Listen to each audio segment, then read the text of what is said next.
أعوذ بالله من الشيطان الرجيم بسم الله الرحمن الرحيم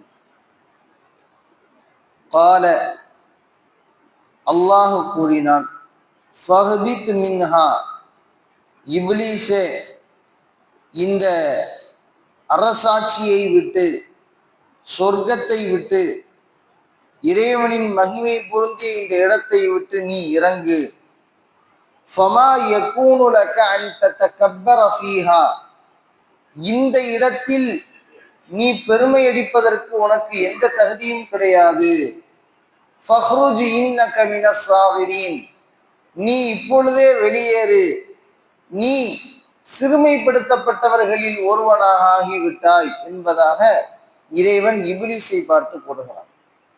ஆதம் அலைஹிஸ்ஸலாத்தை படைத்து அவர்களுக்கு சஜிதா செய்ய சொன்ன பொழுது நான் சஜிதா செய்ய மாட்டேன், நானே சிறந்தவன் என்று இறைவனிடத்தில் பெருமையடித்து வாக்குவாதம் செய்த காரணத்தினால் இன்னொரு இடத்துல அல்லாஹ் கேட்பான், காலமா மனாக், உனக்கு என்ன ஆச்சு இப்லீஸே, நீ ஏன் சஜிதா செய்யறன்னு கேட்பான். அதுக்கு அங்க ஒரு விளக்கம் சொல்லுவான், இந்த மாதிரி நீ அவரை களிமண்ணால் படைத்தாய், என்னை நெருப்பால் படைத்தாய் என்று இன்னொரு இடத்திலும் இதே போன்று சொன்னதற்கு அல்லாஹ் தஆலா சொல்லுவான். அடுத்த கடமை சொல்லுவான், கால ஃபஹ்ருஜ் மின்ஹா ஃபஇன்னக ரஜீம், இப்பொழுதே நீ வெளியேறு, நீ விரட்டப்பட்டவர்களில் ஒருவனாக ஆகிறாய் என்பதாக அல்லாஹ் தஆலா சொல்லுவான். அதனால தான் நம்ம குர்ஆன் ஓதும் பொழுது, இதர காரியங்கள் செய்யும் பொழுது, எல்லா விதமான நனவுகளிலும் தீமைகளிலிருந்தும் பாதுகாவல் தேடும் பொழுது அஊது பில்லாஹி மினஷ் ஷைத்தானிர் ரஜீம் என்பதாக நம்ம சொல்றோம். என்ன அர்த்தம்? யா அல்லாஹ், உன்னிடத்தில் நான் பாதுகாவல் தேடுகிறேன், விரட்டப்பட்ட உன்னிடத்திலிருந்து விரட்டப்பட்ட இந்த ஷைத்தானிடத்திலிருந்து நான் உன்னிடத்தில் பாதுகாவல் தேடுகிறேன் என்பது அர்த்தம். அப்போ இந்த இடத்துல அல்லாஹு தஆலா அந்த இடத்தை பத்தி சொல்றான். முஃபஸ்ஸிரீன்கள்ட்ட இதுல கருத்து வேற்றுமை இருக்கு. அது சொர்க்கம் தான், அல்லாஹு தஆலா சொர்க்கத்துல இருந்துதான் இப்லீஸை கீழே இறங்க சொன்னான் அப்படின்னு ஒரு கருத்துக்கள் முஃபஸ்ஸிரீன்கள் சொல்றாங்க. இன்னொரு முஃபஸ்ஸிரீன்கள் சொல்றாங்க, அவ்வாறல்ல, அது இறைவனுடைய அரசாட்சி, அரிசியினுடைய அந்த நிலைமைகள்ல தான் இந்த சம்பவங்கள் எல்லாம் நடந்துச்சு, சொர்க்கத்துல நடக்கல என்று இன்னொரு தரப்பினர் முஃபஸ்ஸிரீன்கள் நமக்கு விளக்கம் சொல்றாங்க. இருந்தாலும் அல்லாஹ் தஆலா அந்த இடத்தினுடைய புனிதத்தை சொல்றான். அந்த இடத்தில் பெருமை கொள்வதற்கு இறைவனை தவிர வேறு யாருக்கும் உரிமை இல்லை. அந்த இடத்தில் பெருமையும் அகங்காரமும் கொள்வதற்கு இறைவனை தவிர வேறு யாருக்கும் எந்த உரிமையும் கிடையாது. அப்படிப்பட்ட அந்த இடத்துல உனக்கு பெருமை அளிக்கிறதுக்கு எந்த உரிமையும் கிடையாது அல்லாஹு தஆலா சொல்லிட்டு கீழே இறங்குனான்.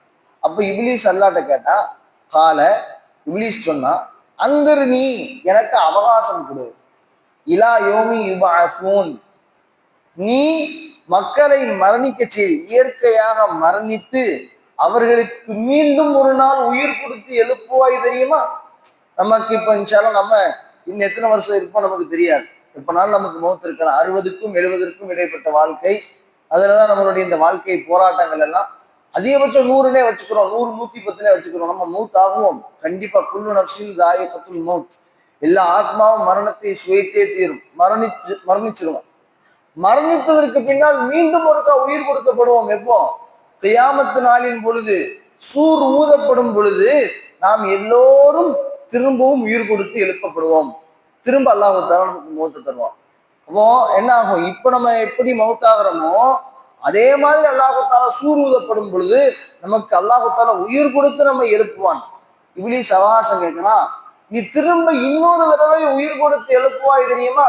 இலா யௌமி யுபஅஸூன், நீ மீண்டும் உயிர் கொடுத்து எழுப்பக்கூடிய அந்த நாள் வரைக்கும் எனக்கு நீ அவகாசம் கொடு ரப்பே அப்படின்ட்டு அல்லாஹ்ட்ட அவன் கேட்டான். கால அல்லாஹ் சொன்னா, இன்னக மினல் முன்தரீன், உனக்கு நிச்சயமாக அவகாசம் உண்டு அப்படின்னு சொல்லிட்டு அல்லாஹு தஆலா இறங்க சொல்லிட்டான். இறங்கும் பொழுது அடுத்த வார்த்தைகளை பயன்படுத்துறான். கால ஃபபிமா அகவைத்தனி ரப்பே, நீ என்னை எப்படி வழிகெடுத்தாயோ, நீ மட்டும் விதியில எழுதாம இருந்தா நான் சஜிதா செஞ்சிருப்பேன்.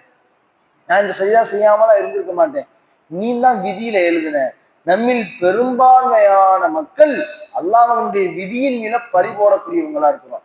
இது இப்லீஸினுடைய குணம். அல்லாஹு தஆலா ஏன் என்னை எப்படி செய்யறான்? அல்லாஹு தாலா ஏன் என்னை கொடுமைப்படுத்துறான்? என்னை தவிர வேற ஆளே கிடையாது, எனக்கு மட்டும் ஏன் உடம்புல நோய்கள் வந்துகிட்டே இருக்கு, எனக்கு மட்டும் ஏன் கஷ்டங்கள் அல்லாஹ் தந்துகிட்டே இருக்கிறான், எனக்கு மட்டும் ஏன் வியாபாரத்தில் இப்படி நடந்துகிட்டே இருக்கு? அல்லாஹ் இவரை மட்டுமே படைத்ததை போன்று பேசுவது. சொல்லிட்டு அவன் சொல்றான், லஹும் சிராத்தக்கல் முஸ்தகீம், உன்னை நோக்கி யாராவது நேரான பாதையில் வந்தால், லஹும் சிராத்தக்கல் முஸ்தகீம், உன்னை நோக்கி யாராவது உன்னை அடைவதற்கு, தொழுகுவதற்கு, இபாதத்து செய்வதற்கு, நோன்பு பிடிப்பதற்கு, உன்னை எண்ணி இபாதத்துகளிலே திளைப்பதற்கு யாராவது மக்கள் வந்தால் அவர்களை உன் பக்கம் நெருங்க விடாமல் அவர்களுக்கு மத்தியில் அந்த பாதையில உட்கார்ந்துக்கிறேன், அந்த பாதையில உட்கார்ந்துக்கிற அடம் பிடிப்பேன், எப்படியெல்லாம் அவர்களை வழிகெடுப்பேன்.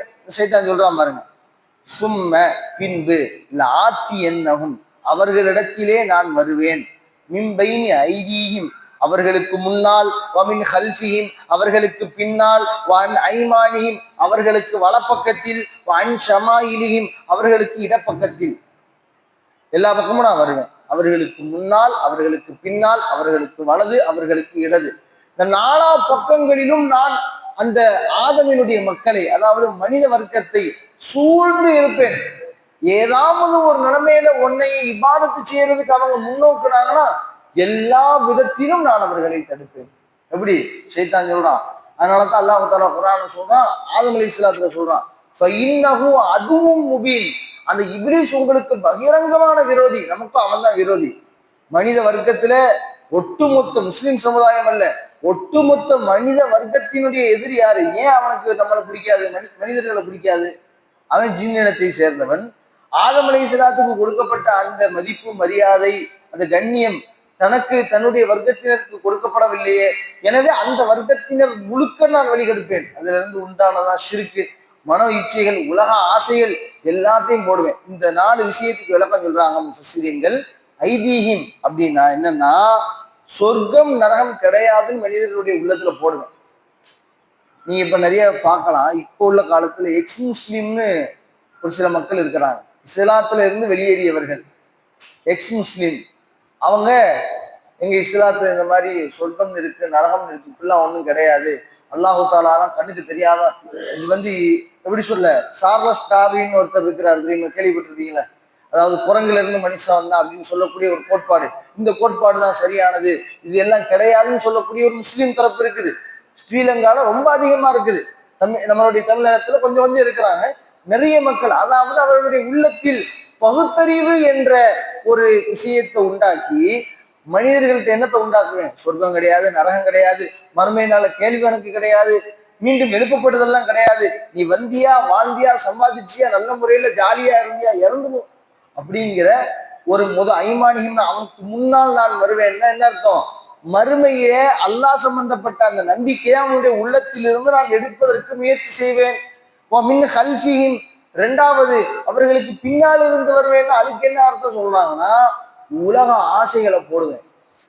இபாதத்துகள்ல அவர்கள் ஏதாவது இபாதத்து செய்ய வந்தா செஞ்சு என்ன ஆக போகுது, உலகத்தை சம்பாதி, உலகத்தினுடைய மோகத்துல மூழ்கியிரு. உதாரணத்துக்கு உலகம்னா வியாபாரம் மட்டுமல்ல, இதர பொழுதுபோக்குகளில் ஈடுபடுவது, என்ன விவரம் தெரிந்த பின்னும், இபாதத்துகளை பற்றி அருமை பெருமைகள் தெரிந்த பின்னும் உலக விஷயங்கள்ல மூழ்கி கிடப்பது, கதை பேசி கொண்டிருப்பது, அதாவது உலகம் சம்பந்தப்பட்ட விஷயங்கள் எதுவெல்லாம் இருக்குமோ அதில் அவர்களை நான் மூழ்கடிப்பேன்.